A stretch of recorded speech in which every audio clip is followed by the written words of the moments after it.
I'd like to introduce Governor Jay Inslee.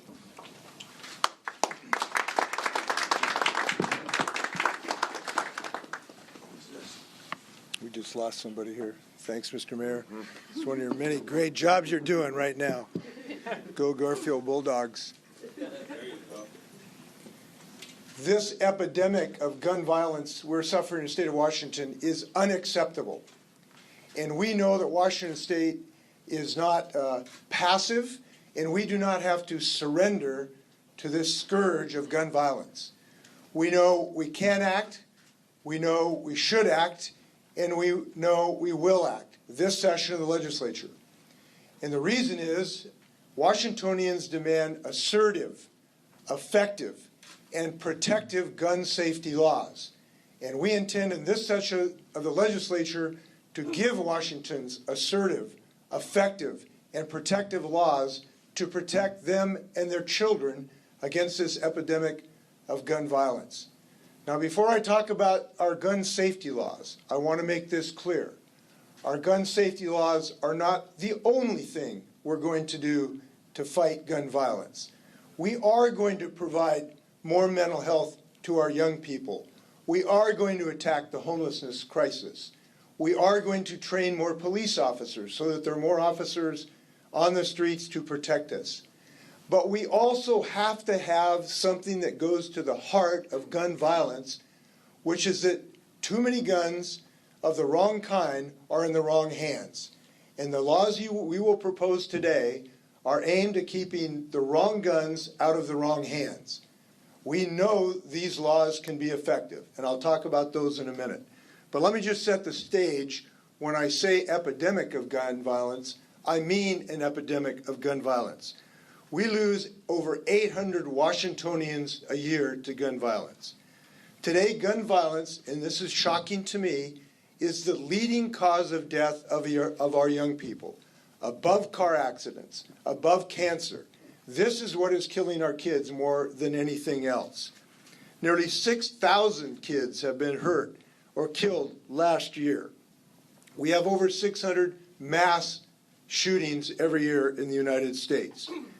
23 Washingtonians died last month as a result of gun violence. Gun violence is an epidemic, and it is going to increase if we do not take action. Our rate of gun death is not only the highest in the United States, in the world, it is 4 times higher than any other nation.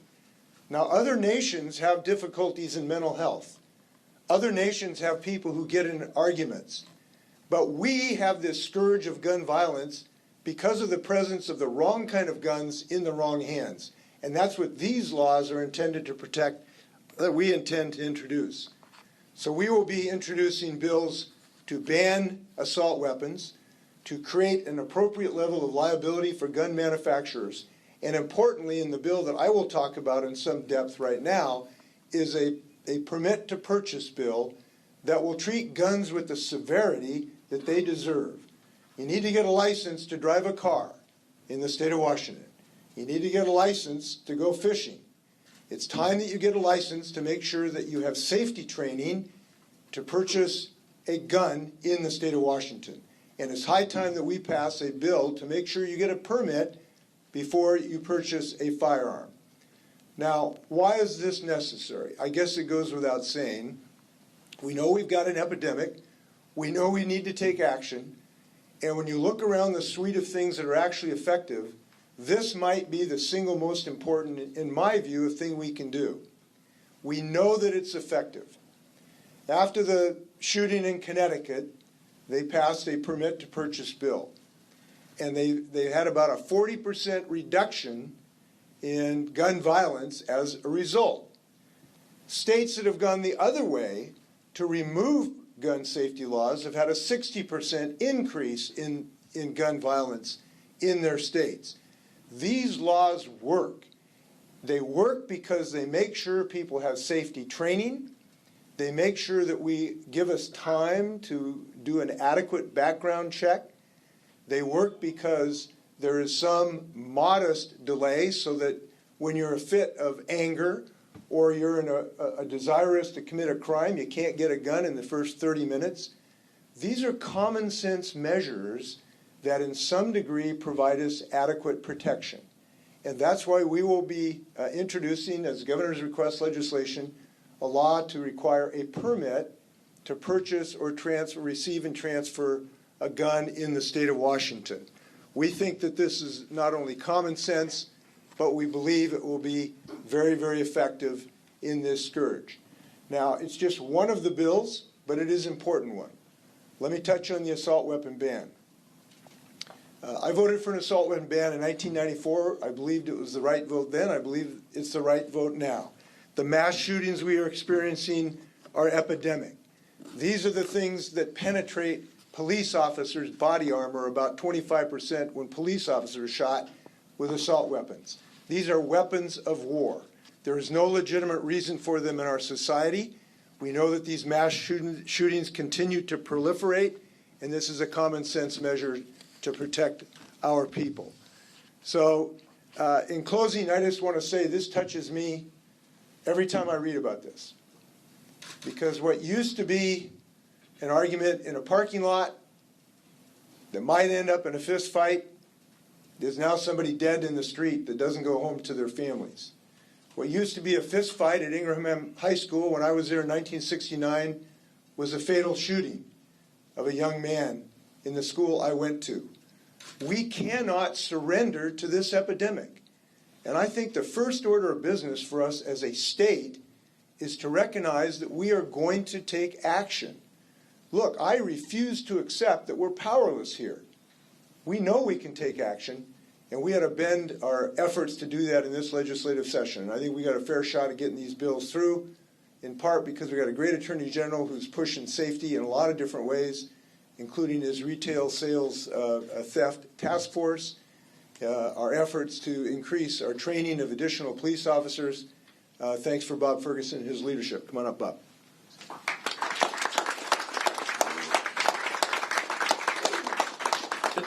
Thank you, Governor. And we are lucky indeed in the state that we're led by a governor who cares so deeply and leads on these issues. Please join me in thanking Governor Inslee for your leadership over many years. So with that said, I think I just started and was mentioning that after thanking the governor, I wanted to mention that when it comes to common sense gun reform, the people are way ahead of the politicians on these issues. You look at any poll on the issues the governor talked about. You look at not just polls, but election results, right? When there are initiatives on the ballot about common sense gun reform, they are overwhelmingly supported by Washingtonians. And so I think collectively, this is our effort to meet the people where they are on addressing this challenge. I'm going to be brief because we have so many speakers, but the governor mentioned the proposal to ban the sale of assault weapons. I believe this is the seventh year that I propose as agency request, and honored to have the governor joining on that again this year with that as well. The prime sponsors you'll be hearing from, Senator Kuderer and Representative Peterson, so they'll be speaking in more detail about it. I will just simply say that with the passage last year, thank goodness, and great appreciation to the legislature for passing the ban on high-capacity magazines, I do feel now with the focus on the ban on the sale of assault weapons, I feel there's a real opportunity here for the legislature to get that law, that important law, passed. It's important for many reasons, but it is worth pointing out that assault weapons are 7 times more likely to kill law enforcement than any other firearm. The bill I'm going to spend just a minute speaking about is a new proposal, unlike the ban on the sale of assault weapons, which again is the 7th year we're attempting it. This other bill I'm going to speak on briefly is new. It's a bill that's prime sponsored by Senator Jamie Peterson and Representative David Hackney. They're also both going to speak, so I'm just going to really set this up. But this is a bill that will ensure that firearms manufacturers and sellers face consequences, liability, when they are irresponsible. So right now, taking a complicated issue and trying to make it as simple as possible, there's a federal law out there. It's called the Protection of Lawful Commerce in Arms Act. It's commonly referred to as PLACA, okay, PLACA Act. This bill, which was passed in Congress some years ago, grants broad immunity for those manufacturers and sellers, even if they're irresponsible in how they sell or manage these dangerous weapons. It protects them from liability. As an example, before PLCAA was passed, the families of Beltway sniper victims were able to successfully sue a Tacoma gun store and gun maker because the weapon that was used in those shootings was stolen from the gun store, and the owners had no idea the firearm was even missing, and they had to pay over $2 million to the family for their irresponsible act. Well, when the federal law was passed, that made those kinds of lawsuits virtually non-existent. However, in this federal law, there's an exception. If states take action, and that's what our bill is proposing, if states take a certain action, they can provide that liability under state law, so those victims can bring a lawsuit if a manufacturer or a seller is irresponsible in how they handle, store, or sell those weapons, or as Attorney General, I can bring those as well. But you have to have a state law in place to do it. States are starting to do this. New York, California, Delaware, New Jersey, I believe, are examples of states that have taken this action, and that's what our bill proposes to do. It requires at a high level the firearm industry members to establish, implement, and enforce reasonable controls on the manufacture, sale, distribution, importing, use, and marketing of their products. And if they don't, if those weapons get in the wrong hands, and the tragic outcomes that we are all too familiar with occur on their watch, and as a result of their actions, then these lawsuits can be brought. Just a final thought, there are so many folks who have been so instrumental on the fight on these issues for so long. Many of them and organizations are standing here behind us and are in the audience today. I will say, and I know I've talked to the governor about this as well, one particular group that's been particularly inspiring, I think for me, and I think I can say with the governor as well, is the young people.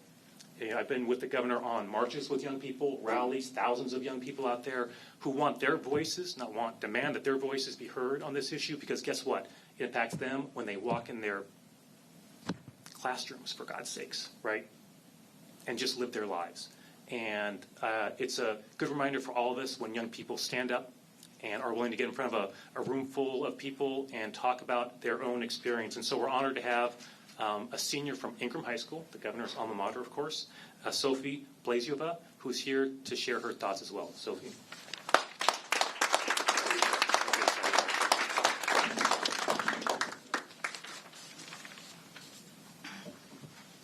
Hello. Thank you for the opportunity to speak. My name is Sophie Blaziova, and I'm a senior at Ingram High School. I want to read you a text that I wrote my sister the morning of November 8th. I'm in lockdown right now, possible gunshots. If anything happens, I love you so much. We learned that day a kid fired a semi-automatic weapon at least 5 times within my school. It is hard to put into words the amount of fear that I felt. Fear for my friends, fear for my community, and fear for myself. Fear that no child should ever feel. I've been a gun control activist since the Stoneman Douglas shooting of 2018. Where an expelled student opened fire and killed 17 people. After reading accounts of students hiding in classrooms and closets to be safe, I thought I understood what happens during a school shooting, but I did not. I never fully understood how quietly you try to cry, how every part of your body is telling you to run, how you and your peers are cramped under the same table, and how many hours you wait to hug your parents and friends. After the shooting, I responded by comforting my grieving community and created action that I wasn't seeing from the adults around me. But as the conversation shifted from gun reform to preventative measures, I found myself angry that every solution proposed required students to step up. These children now have the responsibility to create safe, secure schools. Even before I turned 18, the fear of gun violence was imbued into me. I remember practicing lockdown drills, learning how to use a textbook as protection, and how to be perceptive of my surroundings. All I can think about now are the children who do the exact same things in fear of what I went through. Within this year alone, we have seen this issue 284 times, making gun violence the #1 killer of children. Every time we try to justify our lack of action, our lack of prevention, with thoughts and prayers, or by blaming a bad egg, we are ignoring a systemic issue that has stolen thousands of children's lives. But I refuse to do that anymore. I refuse to let one more child sit in a cramped corner of a dark classroom sending a text like I did. I refuse to let one more child die. So, to the lawmakers and public servants here today, I demand that we ban assault rifles. I demand a permit to purchase firearms. I demand justice for victims of gun violence. I demand gun reform. And I demand that we do not lose any more lives to preventable gun violence. I would now like to pass it to Kiana Pickett.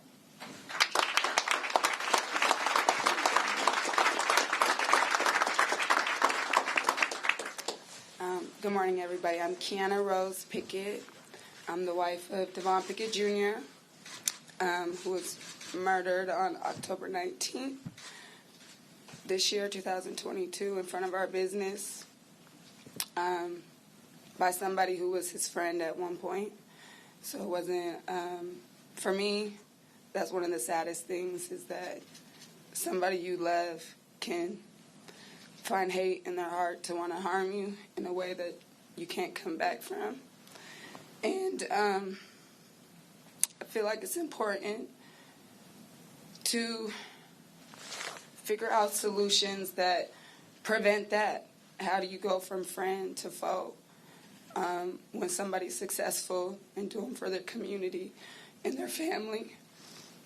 So I'm hoping that we can find some solutions around mental health and gun safety.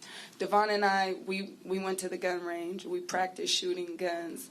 We believed in our Second Amendment right, and we believed that having that experience and education behind weapons is important, because then you have a responsibility that you understand how powerful it is. With our children, we spent time with them talking about weapons and guns. They touched them themselves, and to understand it's not a video game, that these are real things that can hurt somebody. And Devon believed that with that education, like, he spent a lot of time before he went and got his permit and license studying on the laws and what it means to be a black man able to carry a weapon, hoping that it would protect him.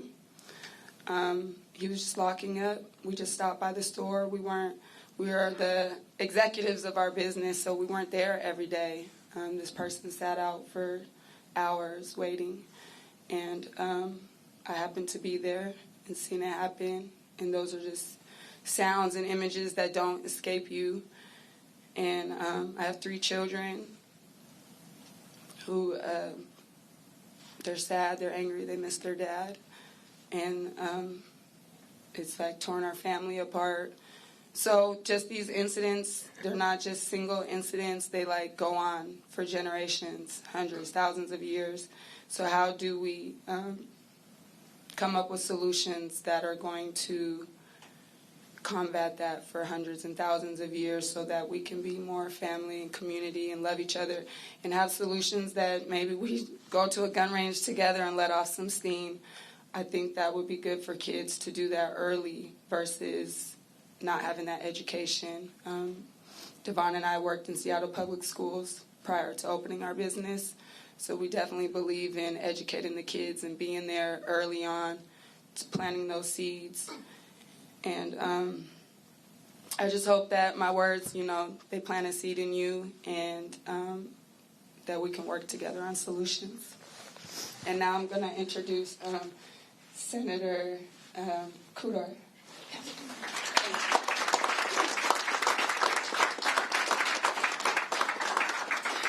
Well, you've heard the stories, and it makes your heart ache, but having an aching heart is not enough. We're done coddling the gun lobby, and we can't sit around and wait for the national level to act. Here in Washington, we will continue to stand up to special interest groups like the NRA, whose only response to gun violence is to demand easier access to guns and weapons of war. They claim that this will solve the nationwide crime problem, but it won't, and it hasn't. I've spoken to students. They want adults to act like adults, and they are angry that they are not safe in their schools. I don't blame them.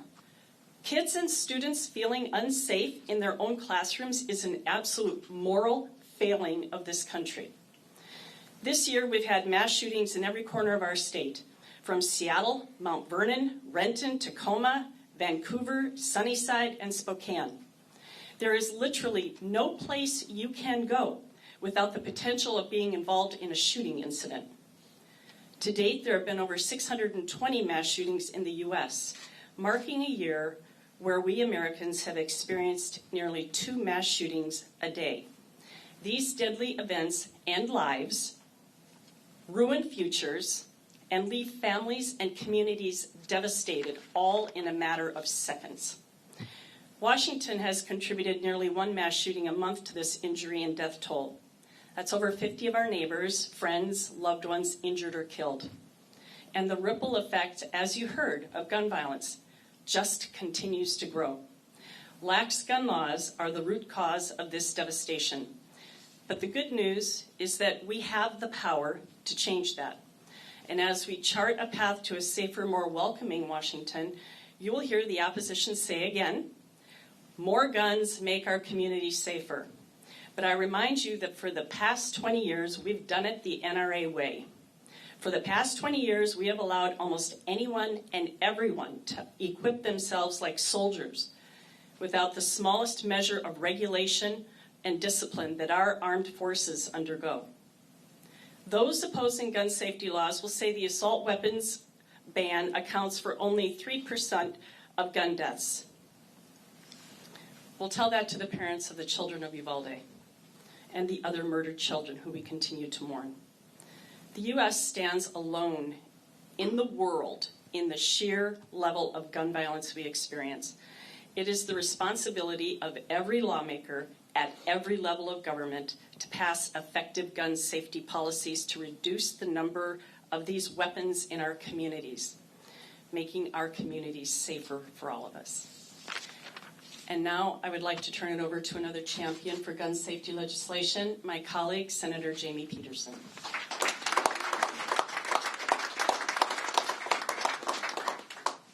Thank you, Senator Cooter. I have 4 kids in Seattle Public Schools who go every day, and every day as I send them off, I hope that they're going to be okay. 10 years ago, my son Trygve was just about to go to kindergarten when the shooting at Sandy Hook Elementary School happened. And I vowed from that time that I was going to work to make sure that kids in our state are safe when they go to school. Trygve is now a freshman at Garfield High School, and it was chilling to me to hear about the shooting that happened at Ingram High School. Chilling and unacceptable. I remember so vividly on the floor debate in the Senate on the high-capacity magazine ban that we passed this last session, one of my colleagues from across the aisle stood up and said, well, this is just normal. These are normal capacity magazines. And my reaction was, there is nothing normal about those magazines. There's nothing normal about the violence that we are accepting in our society, in our communities, and in our schools. We have a responsibility to act, and we are going to continue to act this session. I'm proud to be working with the Governor's Office and the Attorney General's Office on the liability bill that's going to say that gun manufacturers and retailers have to accept responsibility for these dangerous products that they sell. And if they fail to do the job that they're required to do to keep guns out of the hands of folks who are going to use them to do damage to our fellow residents of the state of Washington, then those people who suffer as a result of their negligence are going to have their day in court. We're going to make sure that that happens so that those victims have justice. And hopefully, when that starts to happen, there will be a set of incentives on manufacturers and retailers to help us keep guns out of the hands of people who are going to do bad things with them. I'm delighted to be working on this bill with one of my favorite colleagues in whose district we are right now, Representative David Hackney, and would like to turn it over to him. Thank you, Senator. Welcome to the 11th Legislative District. I am honored to be the prime sponsor to the Access for Justice for Victims bill in the Washington State House of Representatives, which holds both retailers and manufacturers responsible for their unreasonable business practices. This bill is important to me for two reasons. One, I am a gun violence survivor. When I was 15, my best friend was shot to death by another teenager who should have never had access to a firearm. And I represent South King County here in the 11th Legislative District, which experiences over 70% of the gun violence in King County. I want to make it clear, more guns does not make my community safer. And for those businesses who flood markets with guns to make profits and cause unreasonable harm, they will be held accountable. They'll be held accountable under the leadership of Governor Inslee, of Attorney General Bob Ferguson, and this community. Thank you. Now I'd like to turn it over to another champion to prevent gun violence, Representative Strom Peterson.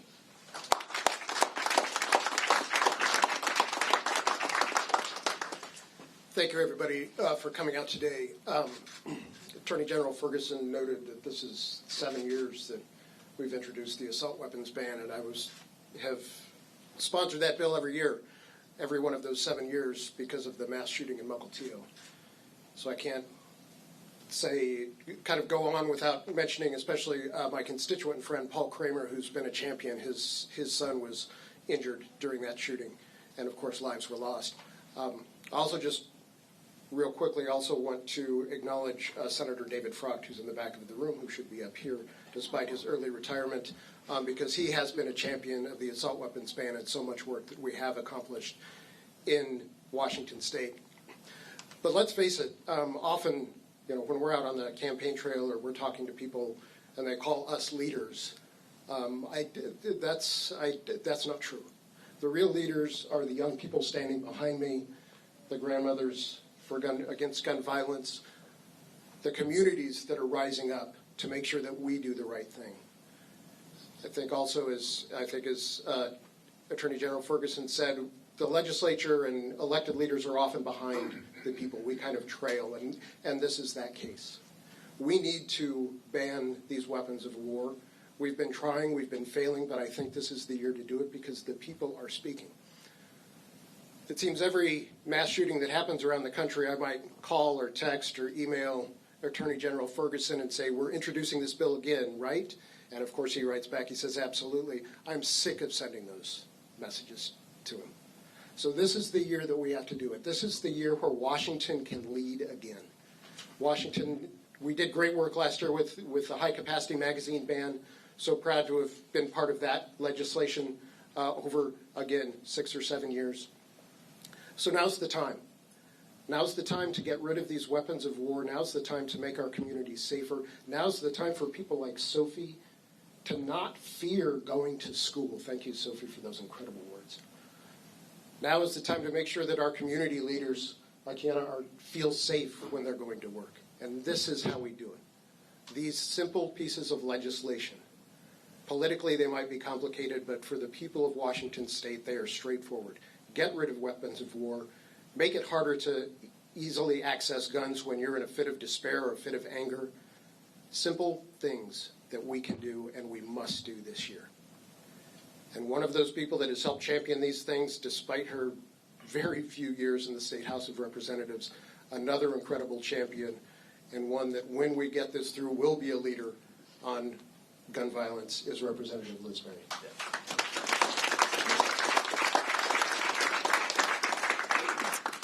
My son George is a first grader this year, the exact same age as 20 children who were murdered at Sandy Hook Elementary 10 years ago. So George and I talked about this last week before I sent him off to school, because it's important for him to understand why he and his classmates will hide under their desk and practice active shooter drills. I am a survivor. My life changed forever 11 years ago when a gunman opened fire at a constituent event of my boss and mentor, Congresswoman Gabby Giffords. 6 people were killed that day, including my friend and colleague, Gabe Zimmerman. Gabe is the first congressional staffer to be killed in the line of duty. My pain inspires my activism. And as a mother and as a lawmaker, I believe we must do more to protect our kids and families than offering thoughts and prayers. And I believe the people of this great state need to know that if we work together, we can do serious things about these serious problems. We have passed in just 2 years some remarkable pieces of legislation to keep people safe in this state. We have pro-gun safety majorities in the legislature, and the voters of this state expanded those pro-gun safety majorities in the House and Senate, and we intend to use them again this year. This session, I will work with anyone who is willing to fight to protect kids and families. No one should be shot to death at work, at school, in their church, or at the grocery store. We will work to pass an assault weapons ban like that killed my friend Gabe. I am looking forward to working with the governor. I will be prime introducing the permit to purchase bill in the House with a 10-day mandatory waiting period and training requirement. And we will hold the gun industry responsible for all of the families it has destroyed. Because no mother should have to talk to their kid about school shootings like I had to last week with my son George. Thank you. I would like to introduce my friend Renee Hopkins, the CEO of the Alliance for Gun Responsibility. Thank you.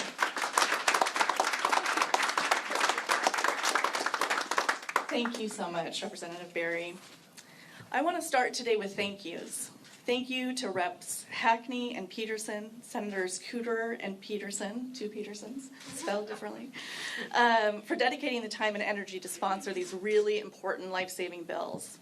Thank you to all of our other electeds in the room with us this morning. And yes, a shout out to David Frock, without whom we would not be where we are today in Washington State. Thank you to Kiana and Sophie for your willingness to share your stories with us and for demanding action. I know that that's really hard. Thank you to all of the gun violence prevention advocates, those with us in the room today, and the tens of thousands of those across our state who have voted again and again for responsible gun laws, and elected people who will do the same thing in the legislature.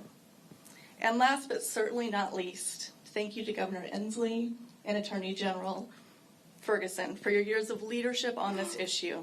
Together, we have really gotten a lot done.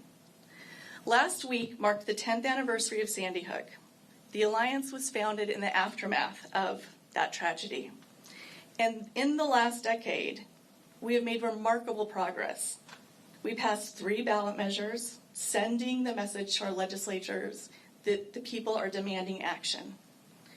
And more than 35 community safety bills passed through the state legislature in the past decade. We have written the playbook for other states, and now finally the federal government is starting to follow as well. And we are not backing down.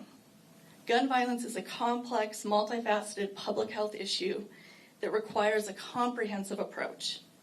That is why our 2023 legislative agenda is our boldest yet. We are not backing down because gun violence continues to take a devastating toll on our communities in every corner of Washington state. Rates of gun violence surged in 2020 with the onset of the pandemic, and all initial data suggests that they have not slowed down. We are not backing down because too many Washington families continue to suffer the unthinkable pain that Kiana's family has. We are not backing down because thousands of students like Sophie marched through the streets of Seattle this fall, demanding action to prevent them from being gunned down in their classrooms. And we are not backing down because we know the policies you heard about today will make our community safer. Legislators, Washington expects you to build on the progress you've made. Washington also expects the governor to sign these bills into law. We will not back down because literally lives depend on it. So thank you, everyone, and I think we're going to open for questions. Yeah, before we do that, thank you. Before we open for questions, there's 2 comments that I'd like to make. First off, the Grandmothers Against Gun Violence have done such great work. And I want to particularly note one grandmother, Trudy Inslee, who has been with me since I voted for the assault weapon bill in 1994 that was a law of the United States for 10 years and then expired, and then you saw an explosion of mass shootings, most of which are involved with these weapons of war. And we are now grandparents for the 5th and 6th time, and the question for Washington State fundamentally is, are my 2 grandkids, or all our grandkids, going to have to live in a normal Washington that is a scourge of gun violence? We should not accept this as normal. It is abnormal, and we have to act if we're going to change the course of the history of this state. Second thing we haven't talked about today, but we really need to, and that is gun violence to yourself. Taking your life by suicide. Gun violence by your husband or your son or daughter that is caused by the presence of a gun in your home. If there is a pistol in your home, your family members are much, much, much more likely to be injured by that pistol than some intruder in your home. That's the real risk of guns in your home, to yourself, to your husband, to your son. We lost 2 sons of congressmen when I was in the U.S. Congress to suicide by gun. And the presence of those guns that were now available to anyone without an adequate background check, because we don't have time, without any safety training at all to be able to get it, to talk about how you protect your family from being injured by this gun, how you understand safe storage, how you understand telling everybody in your family how dangerous they are if it's in your house. We don't require any of those things right now. We should. This is a safety measure for the families of the state of Washington against suicide. With that, any of us will be happy to stand for your questions. Good morning, Governor Inslee. Some of the feedback that we're getting from our platform at Converge Media, we're in the Central District, everything else, is like how committed. Everybody knows that the guns have been everywhere. When I was a student there at Garfield a generation ago, friends murdered, my son, his friends murdered. So, like, we know there's always been too many guns. They've been out there on the street and everything else. Now, separate from this bill, one thing that you mentioned was investment in resources around mental health and safety. Can you expand upon that? Because a lot of times it's just lip service for our community. And like, we're going to do this, we're going to do that. And the dollars never make it in there to make a real systemic change in our community. Yeah. Well, this is a very important point. It's one of the first things I talked about. Look, gun safety regulation, gun safety measures are not the only thing we need to do. And I say this very early in my comments because I think when we talked about gun safety, it ends up buying, now my solution's the only one. And then the other guy says, no, my solution's the only one. No, mental health is the only solution, or gun safety is the only solution. We need to do all of these things with real dollars and real plans. And I can tell you with assurance, we are doing that. My budget I just announced a few days ago has literally billions of dollars to increase our commitment to mental health across the state of Washington, with new hospitals, new community centers, with new psychiatrists. We just opened up a teaching hospital, first one in the United States in mental health teaching hospital designed to do that, associated with the UW. And as our Ingram students told me, they are desperate for mental health professionals in their schools. That's why we're putting hundreds of millions of dollars that were both last year and continuing in my budget this year. I'm confident legislators, they've all guaranteed me they're going to vote for my budget. They're not going to change it at all. That they're going to make sure that those dollars get there. So your point is well taken, and go Bulldogs. You got a great Bulldog running the city, by the way, right now. That's right. Don't forget that. I won't. I won't. It was your dad, 1955, who was assistant coach, Garfield's first championship. 1955. I have that trophy in my trophy case. I'll send you a picture of it. Who won it in 1969, though? You might want to ask. Governor Inslee, Jeremy with Como News. How do these proposals navigate the potential conflicts with federal law regarding firearm sale restrictions? So I'm going to ask the Attorney General to talk about that because we got a real expert here. Thanks, Governor. And the question again was how these proposals handle potential conflicts with federal regulation on firearm sales. You bet. So a couple thoughts. Others may want to elaborate on it. But as an example, just taking a couple as an example, banning the sale of assault weapons. Multiple states have done that. Federal courts across the country have upheld those. They are constitutional, right? So that's something that's been done by other states. Courts have reviewed those, and they've been upheld. On the new proposal around liability, I think I mentioned there's a federal law that grants a lot of protections for these retailers and manufacturers, but that federal law does contain a specific exception if states choose to utilize it. So we're not simply proposing a state law that's in contrast or contradiction of that federal law, LACA. In fact, it is utilizing an exception that that federal law contemplates and is explicit about, that essentially invites states to say, hey, if you want to provide that level of liability on folks who don't take reasonable steps, you can do that. And so, like all things, there's litigation around those things. Courts have upheld those around the country. And so, as you might also imagine, my legal team is here. We are working carefully with our sponsors, legislators, to make sure we are crafting this in a way that is consistent with that federal law. But it's important to underscore that federal law does contemplate. It has a specific exception for states who want to take the action that we're proposing today. So, long story short, we believe these actions, each of them, are very consistent with federal law. Do you anticipate any precedent-setting challenges as a result of these new proposed Washington laws? Yeah, so one thing that is certain is anytime the people of the state through the initiative process or the legislature take action on common sense gun reform, there's going to be a lawsuit challenging that.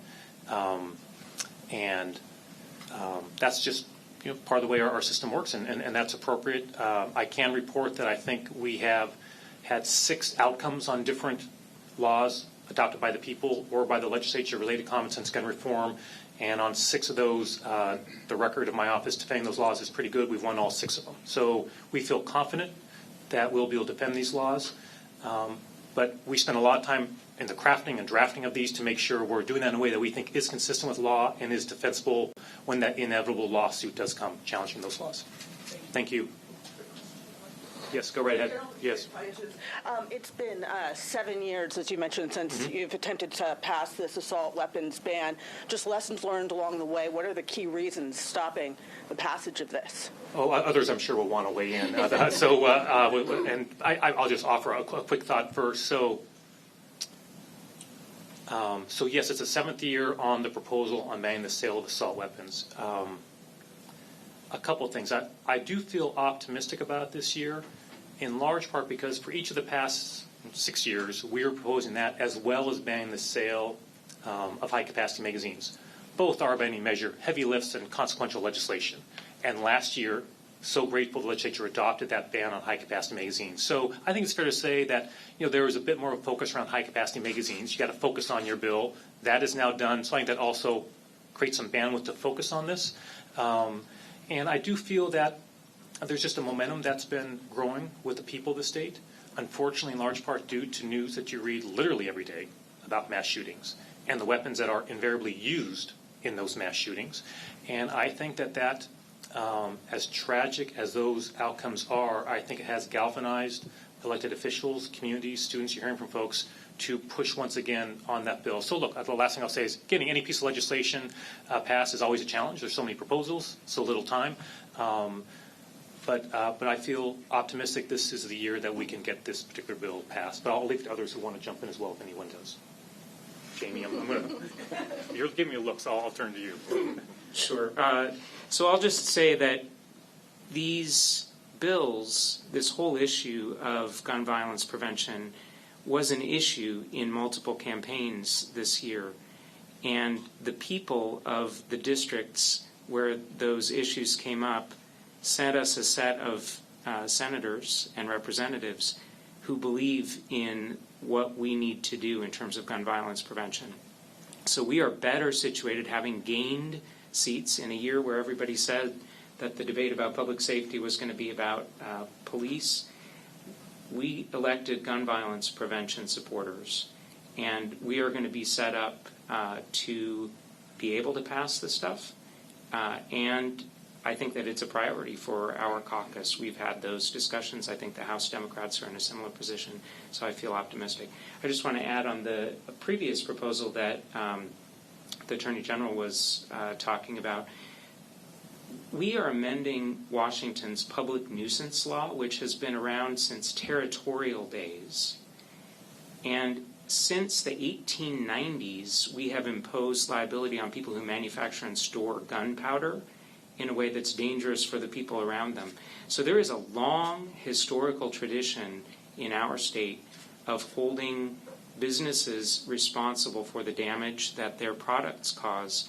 And so to the point about conflict with federal law, I think we are squarely in that exception that was set up in PLACA, and I think have a good chance to provide a 7th victory for Attorney General Ferguson's office. Thank you. I just want to add one more thing to that. The reason that we have a bigger gun violence prevention majority is because the people of Washington State have voted for these people on this issue. And we will continue fighting to get more and more gun violence prevention champions in our state legislature, in our mayor's offices, in our city councils, and in our county councils. So it is because of the people of Washington that this is happening. And I'd also like to point out that people of color are disproportionately the victims of gun violence. And we now will have record number members of the Member of Color Caucus, the Legislative Black Caucus, and the Latino Caucus. And I think this year there's going to be an impact because of it. You mentioned Representative Entenmann is here. Representative Entenmann is here. I'd like to thank Commissioner Ed Prince from the African American Commission is here. We have a lot of leaders here in South King County. And as I mentioned before, it's of particular interest, I think, to people in South King County.